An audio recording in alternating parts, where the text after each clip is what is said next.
میں گزارش یہ کروں گا کہ یہ دروازہ بحث کا ابو طالب پر بند کر دیں علماء تو اچھا ہے، اور اگر علی کے باپ پر بحث کا دروازہ کھلا رکھا گیا تو پھر معاف کیجئے گا، بحث علی کے باپ پر نہیں رکے گی، پھر ہر ایک کے باپ کے لیے بحث کا دروازہ کھلتا چلا جائے گا۔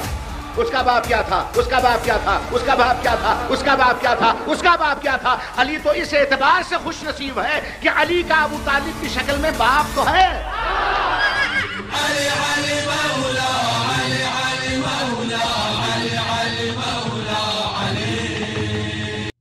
یہ مسٹر محمد اکمل صاحب السلام علیکم۔ سر وہ ٹھیک ہے آپ ہو؟ جی خیریت سے ہیں؟ سر اللہ آپ کو سلامتی تھک ویندے ہو سر۔ اللہ آپ کو عزت دے۔ دو خطبے ہیں سر، پلیز یہی دو خطبے چونکہ آپ کے جانے کا ٹائم ہے، کہ ایک تو عام بندے جانتے ہیں، ہر کوئی جانتا ہے کہ جناب ابو طالب علیہ السلام نے پاک رسول کا خطبہ نکاح پڑھا ہے، تو دوسرا خطبہ جو جناب ابو طالب کا اپنا خطبہ نکاح ہے نا، وہ اویلیبل ہیں لیکن لوگ ریسرچ نہیں کرتے، اس کے کچھ عجیب لفظ ہیں، رسالت بھی ابھی نہیں آئی، قرآن کا نزول بھی نہیں ہوا، ملت ابراہیمہ، جناب ابراہیم علیہ السلام اور جناب ابو طالب کو کوئی 4000 سال کا فرق ہے، اور موسیٰ علیہ السلام، تو ان کا کیا سورس آف نالج ہے کہ جس سے یہ وہ باتیں کر رہے ہیں اور بعد میں اللہ پاک کلام میں ان کی تصدیق کر رہا ہے؟ تو سر یہ ہے ابھی وہ اللہ آپ کو سلامتی دے، اللہ آپ کو عزت دے میرے بھائی۔ یہ کتاب ہے الاصول من الکافی للکلینی رحمۃ اللہ علیہ، ایک جلد نمبر 2 میں نے نکال دیا، جلد نمبر 1 کو لینا تھا میں نے، معاف کیجیے گا، میں کہوں کہ حدیث کیوں نہیں ہوگا۔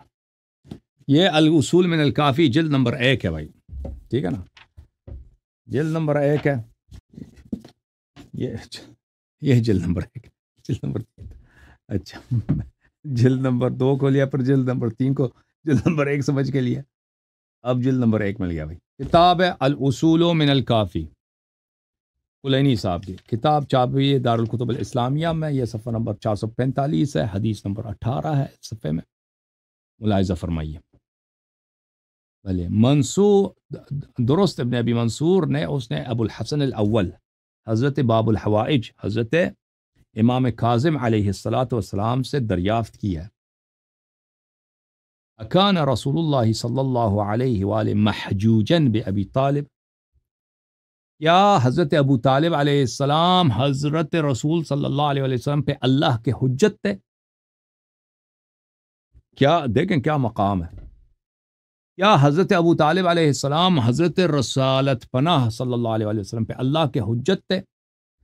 تو حضرت امام کاظم علیہ السلام نے جواب دیا، لا ولکنہ کان مستودعا للوصایا دفعها الیہ صلی اللہ علیہ وسلم، فرمایا نہیں، وہ اللہ کی جانب سے رسالت پناہ صلی اللہ علیہ وسلم پہ اللہ کے حجت نہیں تھے، لیکن وہ حضرت ابراہیم علیہ السلام کے اوصیاء میں سے تھے، اور انبیاء سلف کے سب وصایا، عصای موسیٰ ہے، فلان ہے، فلان ہے، فلان ہے، یہ سب حضرت ابو طالب علیہ السلام کے پاس امانت میں تھی انبیاء سلف سے، انہوں نے ان کو تسلیم کیا ہے کس کے؟ اپنے بیٹے، اپنے نور عین، اپنے لخت جگر حضرت رسول اللہ صلی اللہ علیہ وسلم کے حوالے کیا۔ قلت فدفع الیہ الوصایا علی انہ محجوج بہ، میں نے پوچھا کہ اگر انہوں نے انبیاء علیہ السلام کے وصایا رسول صلی اللہ علیہ وسلم کے سپرد کیا تو اس کا مطلب ہے یہ کہ وہ اللہ کے حجت تھے رسول صلی اللہ علیہ وسلم پہ، تو فرمایا نہیں، لو کان محجوجا بہ ما دفع الیہ الوصیہ، اگر وہ اللہ کے حجت ہوتے رسالت پناہ سے بھی ان کا مقام بلند ہوتا، یعنی رسالت پناہ صلی اللہ علیہ وسلم پہ واجب ہوتی کہ ابو طالب علیہ السلام کی اطاعت کریں، اگر اس طرح ہوتا تو پھر وہ وصایت تسلیم نہ کرتے، وہ اپنے پاس رکھ لیتے نا، لیکن کیونکہ وہ حضرت ابراہیم علیہ السلام کے اوصیاء میں سے، وہ ان کے پاس موجود ہیں، یہ انبیاء علیہ السلام کے وصایا انہوں نے سپرد کیا نبی صلی اللہ علیہ وسلم کے۔ فقلت فما كان حال ابی طالب علیہ السلام، ابو طالب علیہ السلام کے پوزیشن کیا؟ اقر بالنبی وبما جاء به ودفع الیہ الوصایا ومات من یومه، وہ رسول صلی اللہ علیہ وسلم کے مقر تھے، امامت نبوت کے، رسالت کے مقر تھے، اور وصایا جو ان کے پاس تھے حوالے کیا، پھر ان کی وفات ہو گئی۔ اچھا ایک اور بھی میں کتاب آپ کو دکھاؤں، بحار الانوار میں، یہ کتاب ہے بحار الانوار، جلد نمبر 35 تاریخ و امیر المؤمنین علیہ الصلاۃ والسلام، اس میں صفحہ نمبر 138 وہاں پر فرماتے ہیں وقد علامہ مجلسی فرماتے ہیں وقد اجمعت الشیعہ، شیعہ مذہب کا اجماع ہے، علی اسلامی، حضرت ابو طالب علیہ السلام کے اسلام پر، وانہ قد آمن بالنبی صلی اللہ علیہ وآلہ فی اول الامر، شروع ہی میں انہوں نے نبی صلی اللہ علیہ وسلم پہ ایمان لائے، تصدیق کیا، ولم یعبد صنما قط، کبھی انہوں نے کسی بت کی پرستش نہیں کی ہے، بل کان من اوصیاء ابراہیم علیہ السلام، حضرت ابو طالب سلام اللہ علیہ حضرت ابراہیم علیہ السلام کے اوصیاء طاہرین میں سے تھے۔ ابو طالب کا مذہب کیا تھا؟ مومن تھے کہ نہیں تھے؟ توجہ ہے یہ نہیں؟ صاحب مسلمان تھے کہ نہیں تھے؟ ارے میرا محدود مطالعہ یہ بتاتا ہے کہ جسے ابو طالب کے ایمان میں شک ہے، مجھے اس کے پورے خاندان کے ایمان میں شک ہے۔ سوال یہ ہے، اب یہ بات چونکہ پوچھ لی گئی تو اس لیے میں عرض کے دیتا ہوں، ورنہ میرا ارادہ نہیں تھا اس طرف لے جانے کا آپ کو۔ علماء اہل سنت اور شیعہ مفکرین سب نے جہاں ابو طالب کے ایمان پر بحث کی تو وہاں مولانا حفظ الرحمان تک نے یہ لکھ دیا کہ ابو طالب کا کوئی قصور نہیں ہے، نہ کسی کا اس نے مال لوٹا، نہ کسی کا دل دکھایا، نہ کسی کو ستایا۔ اگر کوئی جرم ہے تلاش کرنے میں مخالف کو ملا تو صرف یہ کہ وہ علی کا باپ کیوں۔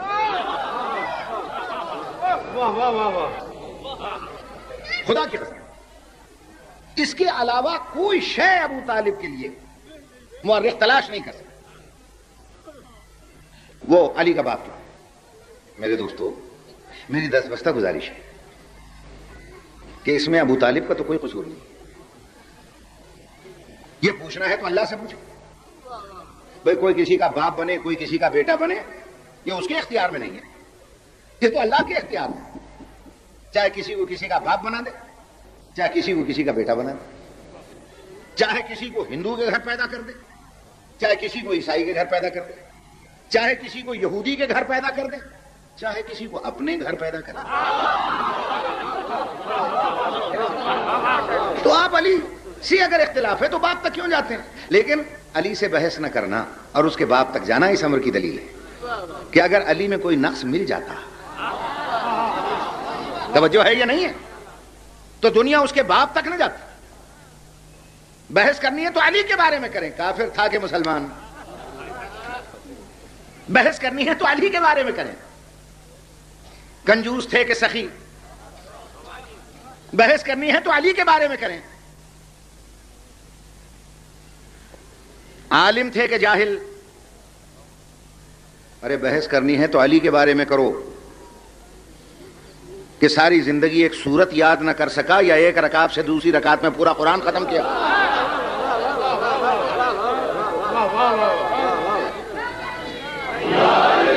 بحث کرنی ہے تو علی کے بارے میں کریں آپ کہ عالم تھے کہ کم علم تھے، سخی تھے کہ کنجوس تھے، بت پرست تھے کہ خدا پرست تھے۔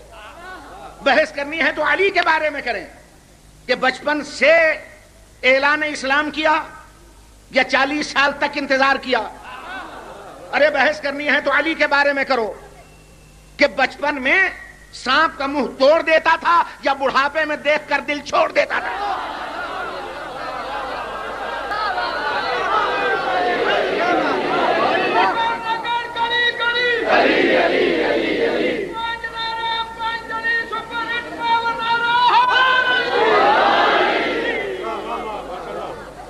میری دست بستہ گزارش یہ ہے کہ نہ کسی کے باپ تک جائیے نہ ہم جاتے ہیں۔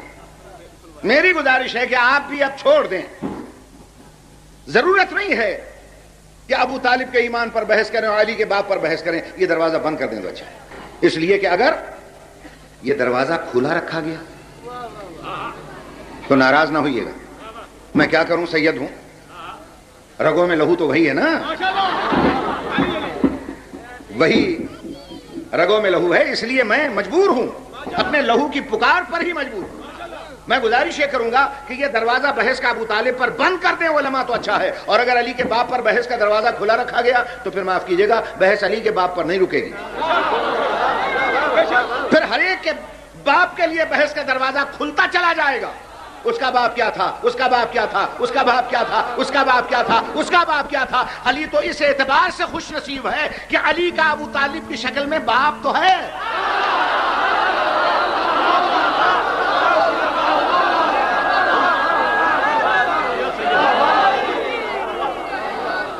توجہ ہے دوست؟ اسی لیے ہماری یہ گزارش ہے، اس کو جیسے تھے ابو طالب، بھئی ایک اللہ کا بندہ تھا، جیسی زندگی گزار گیا گزار گیا، اب اس پر بحث کا کوئی فائدہ نہیں ہے۔ اس اعتبار سے میں نے کہا علی تو خوش نصیب ہے، اس کا باپ تو ہے، اور ایک ہے، توجہ چاہتا ہوں، کسی کو اختلاف نہیں اس پر، اور اگر میں تاریخ سے باپوں کی تاریخ شروع کر دوں تو کتنے نام ملتے ہیں؟ ابن مسافر، کس کس مسافر کے پیچھے جاؤ گے پتہ کرنے؟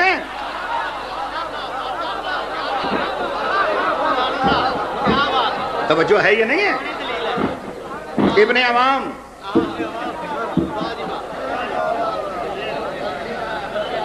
بس میں زیادہ وقت نہیں لینا چاہتا آپ کا، آنے والے احباب کو میں وقت دوں اور منبر دوں، بات سمیٹتے ہوئے صرف اتنا میں عرض کرنا چاہتا ہوں۔ بزرگان محترم، باخدا اب یہ بال کی کھال نکالنا کہ صاحب وہ تو سب ٹھیک ہے، ہم مانتے ہیں، وہ نگران رسالت بھی ہیں، محافظ رسالت بھی ہیں، نگران رسالت بھی ہیں، پر کلمہ نہیں پڑھیا انہوں نے۔ وہ کتاب میں یہاں تک لکھ دیا کہ آخری وقت نبی اکرم کان میں کہتے رہے، چاچا کلمہ پڑھ لے، پڑھ لے، ہاں ہو پڑھ لے کلمہ۔ انہوں نے نہیں پڑھا، معلوم ہوتا دوسرا کان ملا کا لگا ہوا تھا کہ پڑھا ہے یا نہیں پڑھا۔ میرے محترم سامعین، بزرگان گرامی، کلمہ نہیں سی پڑھے، لیکن حفاظت، ہاں یہ بندے ہیں کہ حفاظت کی۔ ارے بھائی اگر حفاظت مانتے ہو تو ذرا عقل سے بھی مانو۔ یہ میرے گلے میں رومال ہے، زیادہ سے زیادہ 10 روپے کا ہے، میں یہاں تقریر کے بعد ایک صاحب کے حوالے کر گیا، میں نے کہا بھیا اسے حفاظت سے رکھنا، اگلے سال جب میں آؤں تو مجھے دے دینا۔ اور جب آئندہ سال میں آیا اور بھائی سجاد صاحب نے کہا مولانا تقریر کیجیے، میں کھڑا ہو گیا ہوں، دیکھ رہا ہوں، کھڑا ہوا ہوں میں۔ بھائی کسے دیکھ رہے ہو؟ وہ جو پچھلے سال میں نے رومال دیا تھا وہ لے آئے بندہ، تو پھر تقریر شروع کروں۔ ان کا آپ جانتے ہیں اسے؟ میں نے کہا جانتا تو نہیں تھا۔ تو ان کا پھر کیا دیکھ رہے ہیں آپ کی عقل کا نہ ماتم کریں؟ کہا کیوں؟ کہا اتنے عقل کے کمزور ہیں، جانتے بھی نہیں، کم از کم یہ تو دیکھ لیتے کہ ایماندار بھی ہے یا نہیں، یہ آپ کا رومال واپس بھی لائے گا یا نہیں۔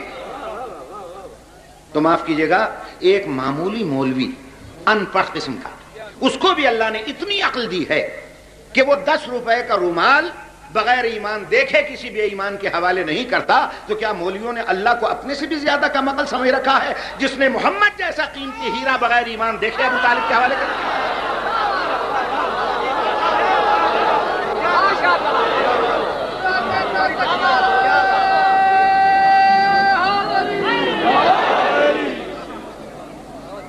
اور یہ بھی نہ دیکھا اس نے کہ ایماندار ہے یا نہیں۔ اسی لیے میں نے عرض کیا تھا کہ جسے ابو طالب کے ایمان میں شک ہے، مجھے اس کے پورے خاندان کے ایمان میں شک ہے۔ کلمہ نہیں سی پڑھیا، کیا کہا ان بزرگوں نے؟ ان کا چل کلمہ نہیں سی پڑھیا، نکاح تو پڑھیا۔ بھائی نکاح تو پڑھا نا۔ اب میں کہتا ہوں یہ نکاح معاف کیجئے گا نہ ابو طالب کی ایجاد ہے نہ پیغمبر اکرم کی ایجاد ہے نکاح۔ بھائی اگر چلو کلمہ نہیں پڑھا، یہ تو سب مانتے نکاح پڑھا، تو نکاح ابو طالب کی ایجاد نہیں، نہ نکاح پیغمبر اکرم کی ایجاد ہے، یہ تو سنت ابراہیمی ہے۔ اور سنت ابراہیمی آج تک چل رہی ہے. آپ چلے میرا طریقہ نکاح کو چھوڑ دیں، لیکن پورا عالم اسلام اس امر پر متفق ہے کہ جب سنت ابراہیمی پر چلتے ہوئے دو مولوی صاحبان نکاح پڑھتے ہیں تو ایک صاحب باہر سے آتے ہیں، ایک وہیں بیٹھے رہتے ہیں، کہتے ہیں السلام علیکم، کہتے ہیں وعلیکم السلام، کتوں آئے ہو؟ انہوں نے کہا لوہاری چوں آئے کی کرنا آئے ہو؟ کہ جی میں فلاں ابن فلاں دا اتنے حق مہر نکاح پڑھ دیں، اجازت ہے؟ تو یہی کہتے ہیں نا. اب وہ اجازت دے دیتا کہ پڑھ دیں. تو سب سے پہلے نکاح خواں دولہا کے سر پہ ہاتھ رکھتا ہے اور ہاتھ رکھ کے پوچھتا ہے پتر تینوں کلمہ آندا ہے؟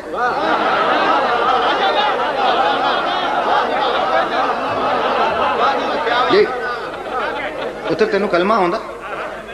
جب تک وہ کلمہ سناتا نہیں، میں تو دیہاتوں میں دیکھتا ہوں، میں تو خود دیہاتی آدمی بستیوں میں رہتا ہوں، ان بیچاروں کو عربی بھی صحیح نہیں آتی مگر کلمہ سنانا پڑتا ہے، الہ الہ محمد سونا رسول اللہ. خدا کی قسم یہ میں نے اپنے کانوں سے سنا، پوری عقیدت سے کلمہ سنایا جاتا ہے اور پھر وہ نکاح پڑتا ہے. توجہ ہے کہ نہیں؟ یہ سنت ابراہیمی. اور جب سب کا اتفاق ہے کہ نکاح پیغمبر کا پڑھایا ابو طالب نے، تو سنت ابراہیمی پر چلتے ہوئے تقاضا عقل یہ ہے کہ دولہا سے اس نے پہلے پوچھا کہ کلمہ ہے یاد، اور مورخین نے کلمہ لکھا پیغمبر کا کہ پیغمبر نے کہا اشہد ان لا الہ الا اللہ واشہد انی رسول اللہ، گواہی دیتا ہوں اللہ ایک ہے اور گواہی دیتا ہوں میں اللہ کا مقدس رسول ہوں. اس کلمے کے بعد ابو طالب نے نکاح پڑھا. تو اب بھی کسی کی سمجھ میں نہیں آیا کہ ابو طالب کا ایمان کس منزل پر ہے؟ وہ عقل کے دشمن. ابو طالب اس مومن کامل کا نام ہے جو کلمہ سنانے والوں میں نہیں، اللہ کے آخری رسول سے بھی کلمہ سننے والوں میں.